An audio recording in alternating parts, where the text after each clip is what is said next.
Hi friends, ഞാൻ ഇന്നൊരു പുതിയ സംഭവമായിട്ടാണ് വരുന്നത്. ഇതും പുതിയതൊന്നുമല്ല, പഴയതാണ്, വളരെ പഴയതാണ്. എല്ലാവർക്കും ഇഷ്ടപ്പെടുന്ന, കുഞ്ഞുമക്കൾക്ക് വരെ നമുക്ക് കൊടുക്കാൻ പറ്റുന്ന ഒരു പ്രത്യേക വിഭവമാണ്. വേറൊന്നുമല്ല, മാമ്പഴ പുളിശ്ശേരി. ഇത് ഞങ്ങൾക്കൊരു നല്ലൊരു മാമ്പഴം കിട്ടിയിട്ടുണ്ട്. ഇവിടെ റെഡി ടു ഈറ്റ് എന്നും പറഞ്ഞ് വാങ്ങാൻ കിട്ടിയ ഒരു നല്ല പഴുത്ത മാങ്ങയാണ്. ഇതിനൊപ്പം ഞങ്ങൾ വാങ്ങിയത് കഴിച്ചു നോക്കിയപ്പോൾ നല്ല മധുരം ഉണ്ടായിരുന്നു. അപ്പം ഞങ്ങളെന്നാൽ വിചാരിച്ചു ഇതിന് വേണ്ടി ഒന്ന് പുളിശ്ശേരി ഉണ്ടാക്കാമെന്ന്. അങ്ങനെ മാമ്പഴ പുളിശ്ശേരിയുടെ തയ്യാറെടുപ്പിലേക്ക് പോവുകയാണ് നമ്മൾ. ആദ്യം ഞാനിത് കഴുകി വൃത്തിയായി അരിഞ്ഞിട്ട് വരാം. ഇപ്പം ഞാൻ കഴുകി വൃത്തിയാക്കി. ഇതിൽ ഒന്ന് രണ്ട് കഷ്ണങ്ങളൊക്കെ പോയി കേട്ടോ, മോഷ്ടിച്ചുകൊണ്ട് പോയി ആൾക്കാർ. ഞാനിങ്ങനെ കഴുകി ഇതിൻ്റെ ഇങ്ങനെ ഇതിൻ്റെ അകത്തെ മാങ്ങാണ്ടിയോട് ചേർന്നുള്ള ഒരു ഭാഗം ഇങ്ങനെ ആക്കി അതൊരു പീസ്, പിന്നെ ബാക്കിയുള്ള പീസും കൂടി ഇട്ടിട്ട് വെള്ളം ഒഴിച്ച് അടുപ്പ് നന്നായിട്ട് ചൂടായിരിക്കുകയാണേ. അതുകൊണ്ടാണ് ഒരു 1/4 ഗ്ലാസോളം വെള്ളം ഒഴിക്കുന്നു.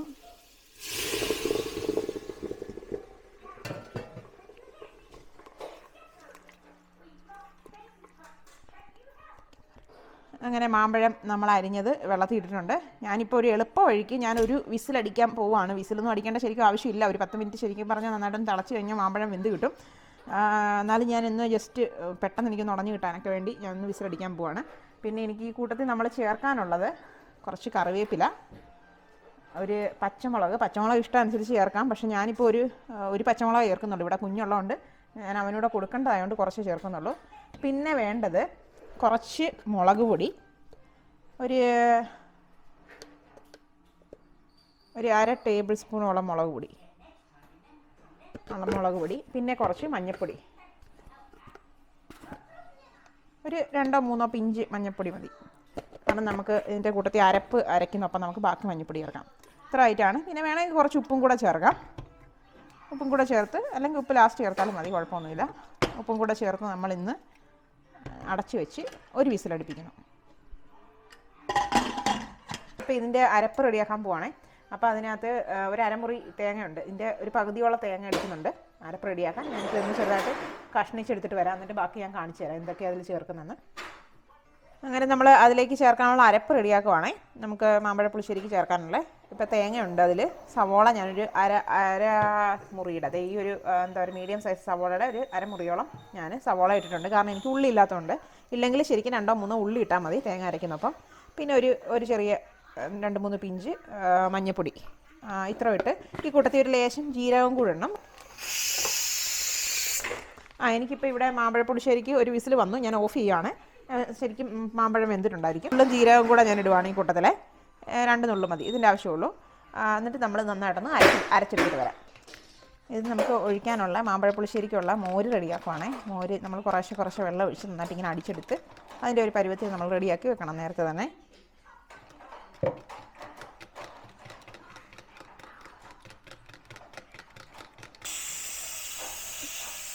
അപ്പം നമ്മൾ ഒരു വിസിലടിച്ചായിരുന്നു. ഒരു വിസിലടിച്ച് മാറ്റി വെച്ചു. എനിക്കിപ്പോൾ അധികം സമയം നോക്കിയിരിക്കാൻ പറ്റാത്തതുകൊണ്ട് തന്നെ ഞാൻ പെട്ടെന്ന് തന്നെ ദൂരമാണ്. കാരണം ഒരുപാട് സമയം വെച്ചിരുന്ന് ഒരുപാട് വേവാൻ വേണ്ടി നോക്കണ്ട. കാരണം ഇപ്പം തന്നെ ഇത് വെന്തിട്ടുണ്ടായിരിക്കും. നല്ല പഴുത്ത മാമ്പഴമായിരുന്നു.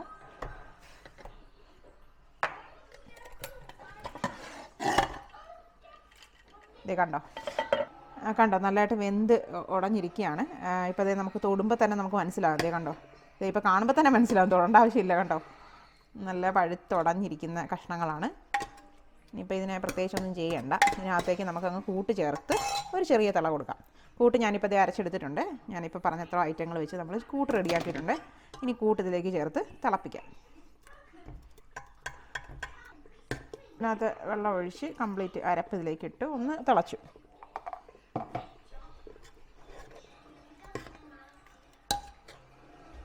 ഇനി അരപ്പ് തിളച്ചുകൊണ്ടിരിക്കട്ടെ. ഈ ഒരു സമയത്ത് നമുക്ക് മോരിൻ്റെ റെഡിയാക്കാം. മോര് ഓൾമോസ്റ്റ് ഞാൻ കലക്കി വെച്ചിട്ടുണ്ട്. ഒരല്പം മുളക് പൊടിയും കൂടെ ഈ മോരിനകത്തേക്ക് ഞാൻ കലക്കാൻ വേണ്ടി ചേർക്കുകയാണ്. ഞാനിപ്പോൾ മോര് ഇവിടെ കലക്കി വെച്ചിട്ടുണ്ട്. ആവശ്യത്തിന് വെള്ളം ഒഴിച്ച് ഞാനൊരു 1/4 സ്പൂണും കൂടെ മുളക് പൊടി ഇടുകയാണ്. പിന്നെ ഇത് നന്നായിട്ടൊന്ന് ഇളക്കുകയാണ്. മുളക് പൊടി ഇട്ടു, ഒരല്പം കൂടെ മഞ്ഞൾപ്പൊടി ഇട്ട് ഇളക്കാം. നമുക്ക് മോരിനൊരു നിറമൊക്കെ വരാൻ വേണ്ടിയാണ് ഇങ്ങനെ ചെയ്യുന്നത്. മോര് കാച്ചി എടുക്കുമ്പോൾ നല്ലൊരു നിറം കിട്ടും. അതിന് വേണ്ടിയാണ് ഇപ്പോഴും ഇങ്ങനെ ചെയ്യുന്നത്.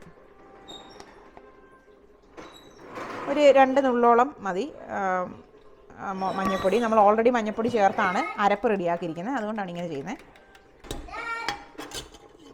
മോര് ഇപ്പം നമ്മൾ ഈ എന്താ പറയുക അരപ്പ് ചേർത്ത ഒരു സംഭവം തിളച്ചുകൊണ്ട് ഇങ്ങനെ ഇരിക്കുകയാണ്. ഈ ഒരു സമയത്ത് ഞാൻ തീ ഓഫ് ചെയ്തു. കാരണം ഇവിടെ കണ്ടോ തീ ഇല്ല ഇപ്പം, എന്നാലും നല്ല ചൂടുണ്ട് അടുപ്പിന്, അതുകൊണ്ടാണ് ഇങ്ങനെ തിളച്ചുകൊണ്ടിരിക്കുന്നത്. ഈ ഒരു ടൈമിൽ ഞാൻ അടുപ്പ് ഓണാക്കി വെക്കാം, നമുക്ക് കടുക് വറക്കാനുണ്ട്. ഞാൻ ആ പാത്രം വെച്ചിട്ടുണ്ട്. അപ്പം നമുക്കിപ്പോൾ തന്നെ ഈ കലക്കി വെച്ച മോര് നമ്മളിതിലേക്ക് ചേർത്ത് കുറേശ്ശെയായിട്ട് ഇട്ടിട്ടുണ്ട്. പക്ഷേ ഒരു കാര്യം ശ്രദ്ധിക്കേണ്ടത്, ഈ മോര് ഒഴിച്ചതിന് ശേഷം ഇത് തിളയ്ക്കാൻ പാടില്ല. അതാണ് മെയിനായിട്ടും പുളിശ്ശേരിയുടെ ഒരു മെയിൻ പരിപാടി. മോര് ചെന്നതിന് ശേഷം തിളയ്ക്കാൻ പാടില്ല. മോര് ഒരുവിധം തണുത്ത മോരായിരുന്നു, അത് ഒഴിച്ചു. അങ്ങനെ നമ്മൾ മോരെല്ലാം ഇതിലേക്ക് ഒഴിച്ചു.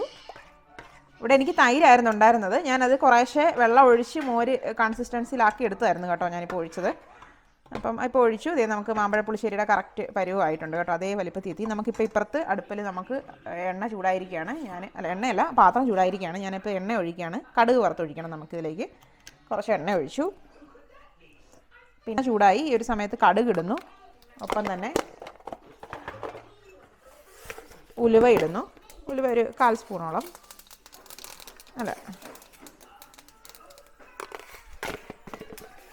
കറിവേപ്പില ഇടുന്നു. ഇനി നമുക്ക് നമ്മുടെ വറ്റൽമുളക് ഇടാനുണ്ട്. മെയിനായിട്ട് ഇതിനകത്തൊരു ഐറ്റമാണ് വറ്റൽമുളക്.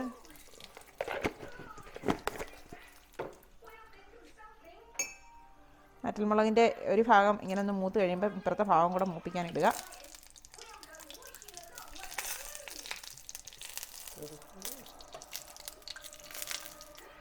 അങ്ങനെ കണ്ടോ, 2 ഭാഗം മൂത്തിട്ടുണ്ട്. ഇനി നമ്മൾ ഈ കടുക് വറുത്തത് പെട്ടെന്ന് തന്നെ നമ്മൾ ഈ മോരിലേക്ക് ഒഴിക്കുകയാണ്.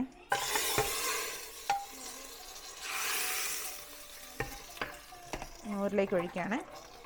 മോര് അത്യാവശ്യം നന്നായിട്ട് ചൂടായിട്ടുണ്ടായിരുന്നു കണ്ടോ. ആ ചൂടിന് നന്നായിട്ട് ആവി പറക്കുന്നുണ്ട് മോരിൻ്റെ മേലെ നിന്ന് കണ്ടോ. ഇതാണ് ശരിക്കും ഒരു മോരിൻ്റെ പരുവം. അല്ലെങ്കിൽ ഇതിൻ്റെ മേലെ ഒരു വൈറ്റ് കളറിലൊരു പാട വരണം. ഇത് രണ്ടുമാണ് മോരായി എന്നുള്ളതിൻ്റെ ഒരു സൂചന. ഇപ്പോൾ അത് നന്നായിട്ട് നമുക്ക് കാണാൻ പറ്റുന്നുണ്ട്, ആവി പറക്കുന്നുണ്ട്. അതായത് മോര് നന്നായിട്ട് ചൂടായി. ഇത്ര മതി നമുക്ക് പുളിശ്ശേരിക്ക്. ഇത് തിളക്കേണ്ട ആവശ്യമില്ല.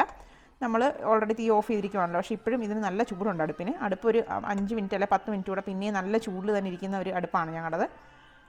അതാണ് ഈ മോര് പെട്ടെന്ന് തന്നെ ഇങ്ങനെ ചൂടായിരിക്കുന്നത്. ഇതാണ് നമ്മുടെ മോര് റെഡി ആയിട്ടുണ്ട്. അതായത് പുളിശ്ശേരി, മോരല്ല പുളിശ്ശേരി റെഡി ആയിട്ടുണ്ട്.